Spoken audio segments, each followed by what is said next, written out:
Sashiburi, as the Japanese would say, or long time no see. So it's been a little while that I've done a video on my own channel, and I've accumulated some cool stuff recently that I wanted to share, which relates to a business accelerator called AC Accelerate, and then also another accelerator program called Nvidia Inception program, and the stories related to this.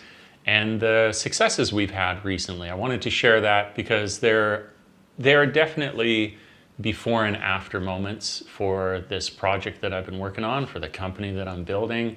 And I'd like to share that. I'd like to have these video logs through the years to look back on it. Success, I think, is just as much the pursuit of something as the ultimate financial result of it. So this feels like success, and I like sharing that with people. And kind of in that classic, almost like, I don't know, tropish way, if I could get one person to think that maybe they could do the thing that they aspired to, that would be awesome. So if it's that idea of having any kind of positive impact. If I can do that, that's pretty cool too.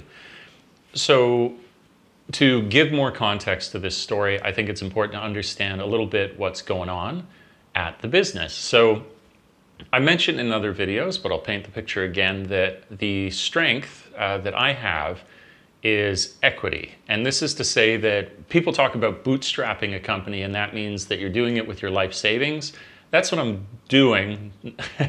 But that doesn't bypass the fact that you're still going to have people come into the company, and you have to have an arrangement for them which makes sense.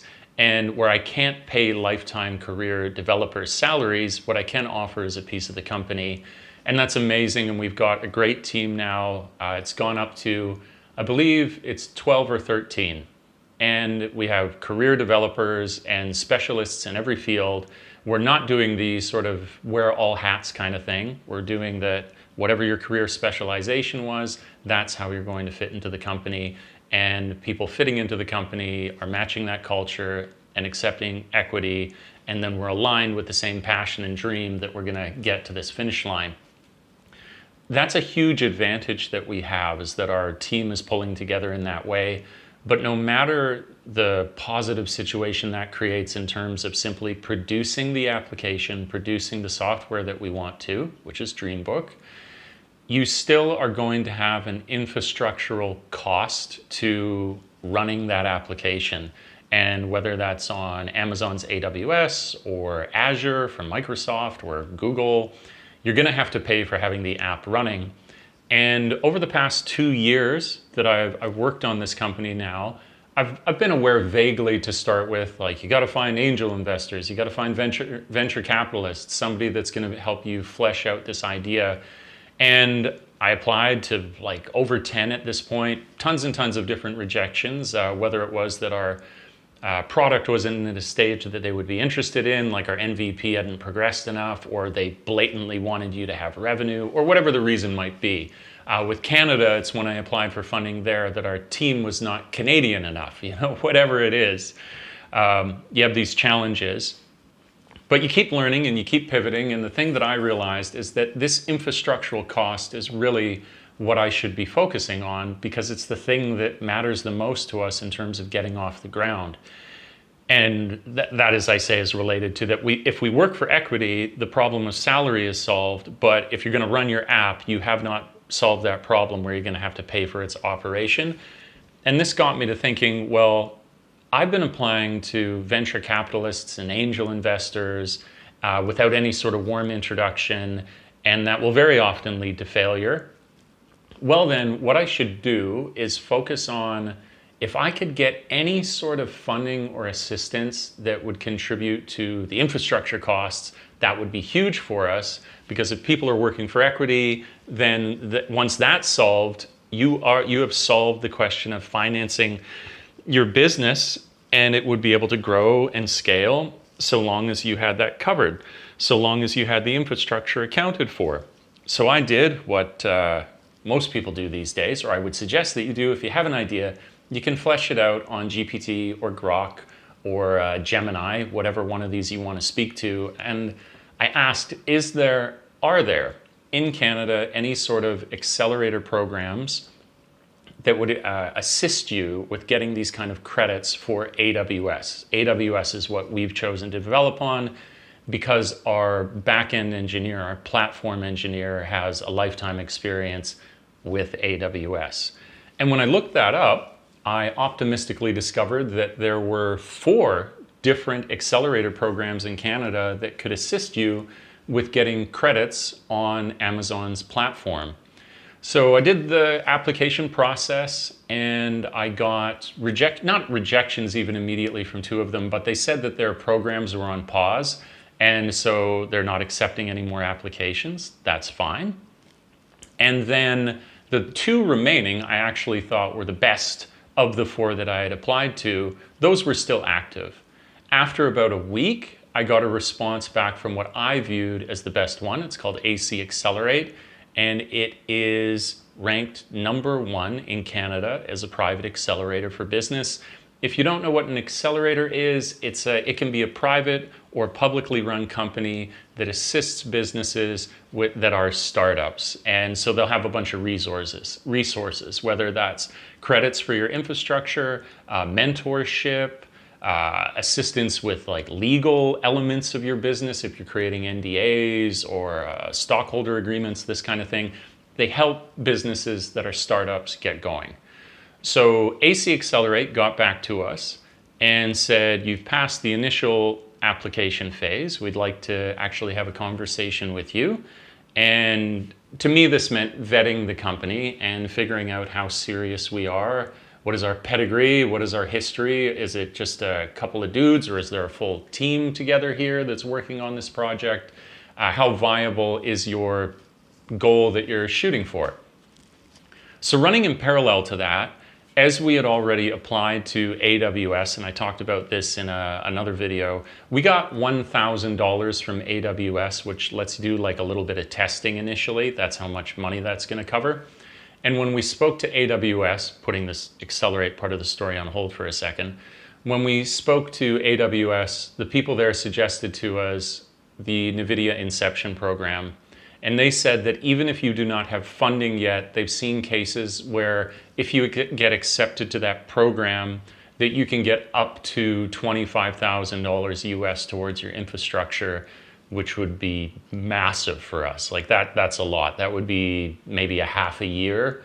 More than a half a year. That might be a year or 2 of us running when we're first getting going, and that would be massive. So while we applied for AC Accelerate and we got past the first, them validating our application, I thought I would apply for Nvidia Inception, and it's that one that I'll take through to its conclusion first. So finding out about that program, I applied for it, and it was bizarre. This story, the moral of this story is going to be perseverance. So I went through the whole application process for a Nvidia Inception program, got to the very end of it, hit apply, and it auto-rejected me, which is very strange, to be completely honest. And so I followed up with Nvidia Inception, and they had a contact email address there and said, hey, from what I can see, we passed all of your eligibility. What's going on with this?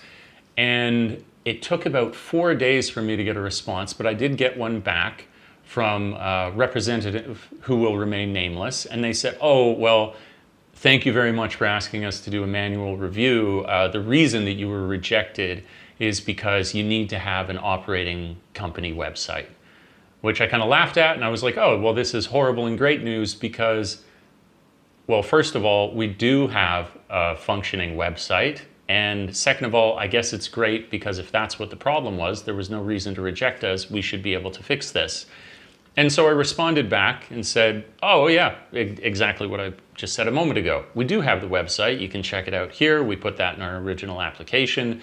So there must have been some sort of bug that automatically rejected us, not recognizing that in the first time that we did it. About a week goes by. I don't get any response. Another week goes by, and I thought, well, I got to follow up again. I put into detail, like this was the error, and I didn't do this in the thread that I had so far established. I just sent them an entirely new email thread to that provided contact address that they had. And then, after about 2 or 3 more days, I got the response back from a representative who shall remain nameless that was the exact same person and that cited the exact same reason for why we were rejected, which shows that this person is just going to lunch, they're asleep at their keyboard, they're not even reviewing the emails that are coming through to them. And at this point, I'm thinking a little one-dimensionally that, okay, I guess my only solution is then that I guess I'll just keep following up until somebody actually reads the email that I sent. But before I did that, I spoke to my business partner, Andrew, and I said, well, what do you think of this? I mean, I'm not going to give up because there's so much value in this program, but I don't know if we're going to see much of a result if they don't read the emails. And he said, oh yeah, you should just light them up on Twitter. I was like, what? Really never thought of that as an avenue would actually be paid attention to. And I have like one follower on Twitter and it's like a family member, like I have no power there. But he nonetheless suggested that I try that. He said, tag absolutely every single Nvidia handle that you can, explaining in that very limited number of characters that we have the issue that we're having, and maybe you'll get some kind of result from it. So I did.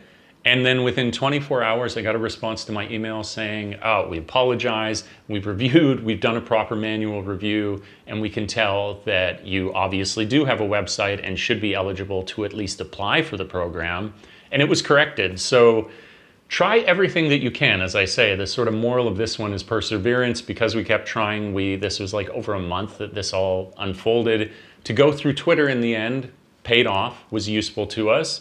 We had our account unlocked and were able to apply. And then in the next 24 hours, after applying, we were accepted to the program. So that's something that I'm joyously able to share with you, is that we got accepted to the Nvidia Inception program, which now means that we are eligible for up to $100,000 US in AWS credits. To not overstate what this means initially, you get up to about 25,000 before you have funding, but they'll only unlock that additional 75,000 if you can partner with a company that's going to invest in you. And even that, I don't think it has to be a hard set rule, but it becomes less and less likely that you'll be approved for more credits without the funding. Nonetheless, this is huge for us. It's an incredible benefit to have. And it's definitely the most significant funding progress we've had in the 2 years that I've been trying to do this. And every little bit counts. And when our primary cost is our infrastructure, this is pure gold. It's a great result. So now, that was Nvidia Inception. So funny how I had to go through Twitter to get the result that we needed. But I got one in the end, and that's just great.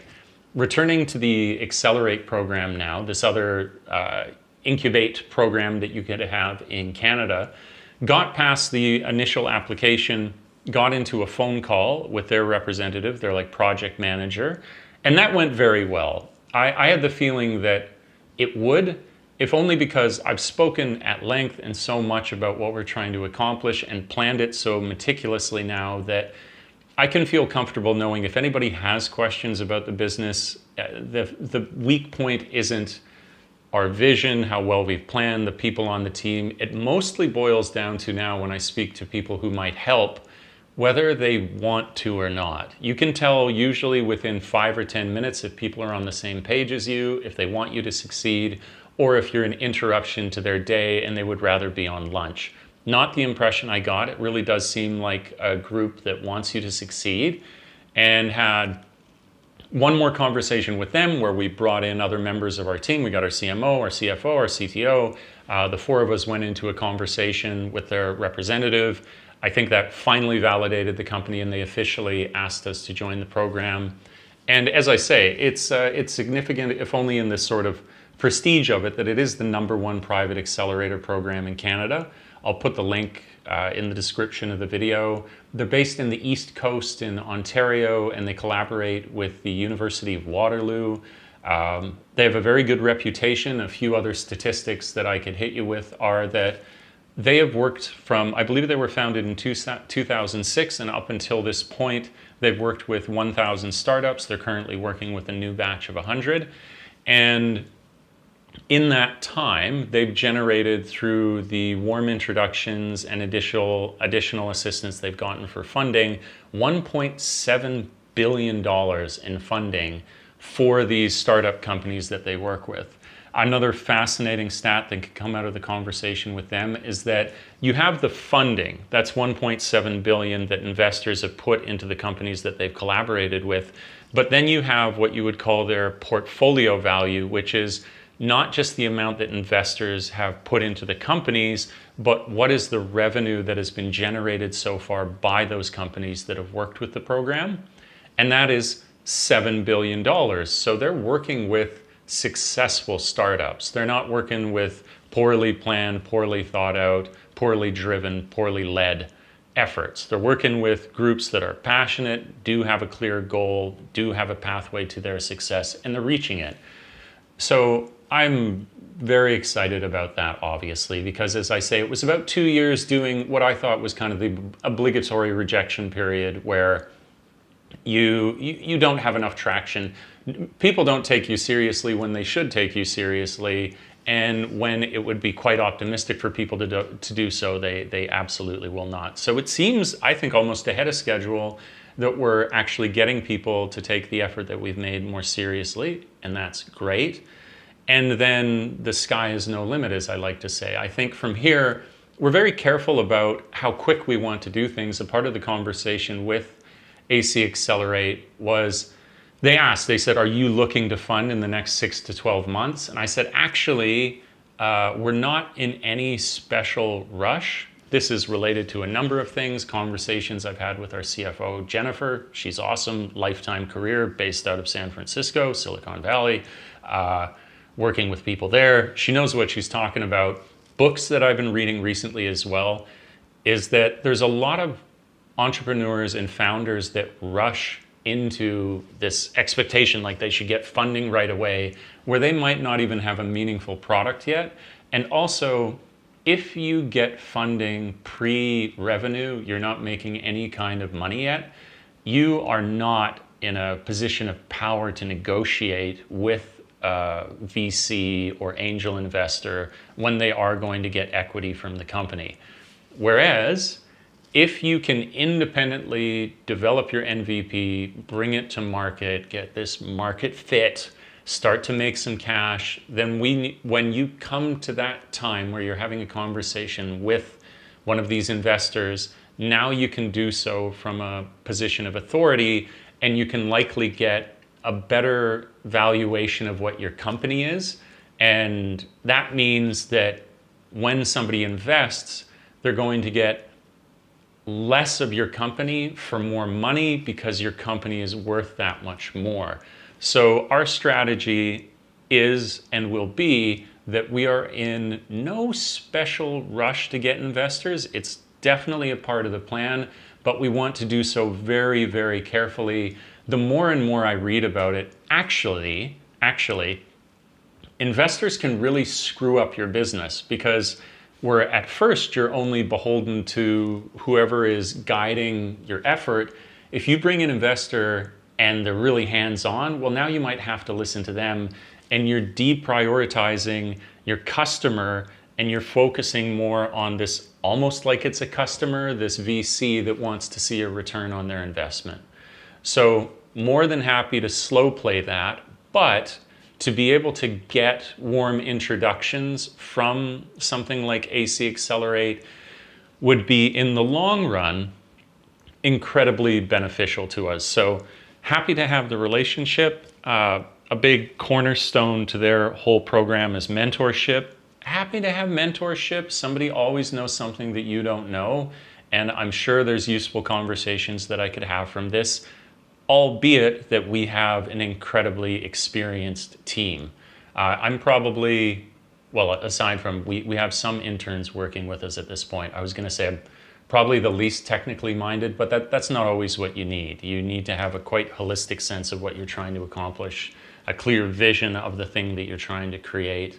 But as I say, nonetheless, mentorship is useful.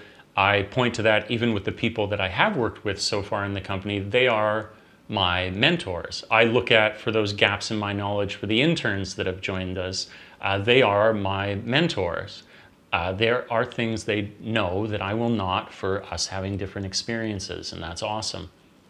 So This is huge to be accepted into both of those programs, big before and after moment, without question the most significant funding that we've ever had for what we're doing. So that's really cool, transformative even. And then the last thing that I'm really excited about, I want to share, because it's been a long time in development, is that a part of our success is that we must have some way to connect to customers before the application goes live. And that means that you want to have a product website. You want to have a place that people can go and they could get on. It's almost like on Steam that you would have your wish list or pre-sales where you could sign up to say, hey, I'm interested in this. When it comes out, notify me. And that's what we're going to have, is a product website, and we will be launching it next Monday, which is huge. We've worked on that for several months now, made a real point of the artistic elements in it, where when we looked at our competition, with all due respect, that I know just how hard it is to build things, that when we looked at them, with all due respect, that they don't have a very humanizing quality to the websites that you go to. If you went to Oscar Stories, if you went to, what are some other ones? Dreamland AI, if you went to DreamKid, any of these, you go to their website and the first thing that you're confronted with is that it's all AI generated art. And to me, this is an opportunity to really show your team. Like, what does your art team look like? That should be on your landing page. And that is where a lot of our effort has gone into, is that, well, there are elements on it that kind of inevitably contain the image generative component from AI, which is a part of the stories that we create. It still gets a chance to show what is the stylistic, humanizing element of our art in addition to these generative pieces as well. So that's taken some time, but I'm proud of it. As I say, a couple of months, a lot of people's different efforts, from the marketing team, all the writing, from our art director to create all of this sort of, I call them set pieces that you're going to have on it, to our CTO who took it upon himself to design the whole thing and actually do the actual web design, getting it all into place. So Nvidia Inception program, AC Accelerate program, and product website coming out in a week all feel like massive wins for us. And I can say that in terms of overall development, as this is a kind of milestone check-in, that we are about 50% of our way through development, which is amazing when I think of like when we started this 2-year journey that I've been on to get this going. Well, not the whole time working on Dreambook, but I still kind of put that origin point at the exact moment that I started the company, regardless of the product pivoting after a year. It's crazy. It's really crazy. And we have like our aspirational deadline, but another part of this is that the goalposts change because you need to adapt to the different workloads that people have when problems come up that were not foreseen. Sometimes you think you're going to finish a little sooner, sometimes you think a little later, but I'm confident that it will be by the end of this year. That's our goal. And as I say, when we've been working on this, by what would it be? By October, it would be about 1 year and 3 months. I think it's incredible that a team of roughly 12 people would be able to build at the ambitious level that we have and have that complete within less than 2 years. It's our goal that when you look at this, you would think, wow, this was only made by a team this size. It seems like many, many more. And that's as a result of the incredible passion and commitment and great work that everybody is doing. And we're on track for this by end of year release date. As I say, goalposts kind of shift. Maybe it's a little bit before that. It's hard to say, but we know with more and more certainty as each and every week meets us. So that's it. Kind of cool. Hadn't done this update in a while. Hug the ones you love, and I will catch you in the next video. Thanks for checking out this one.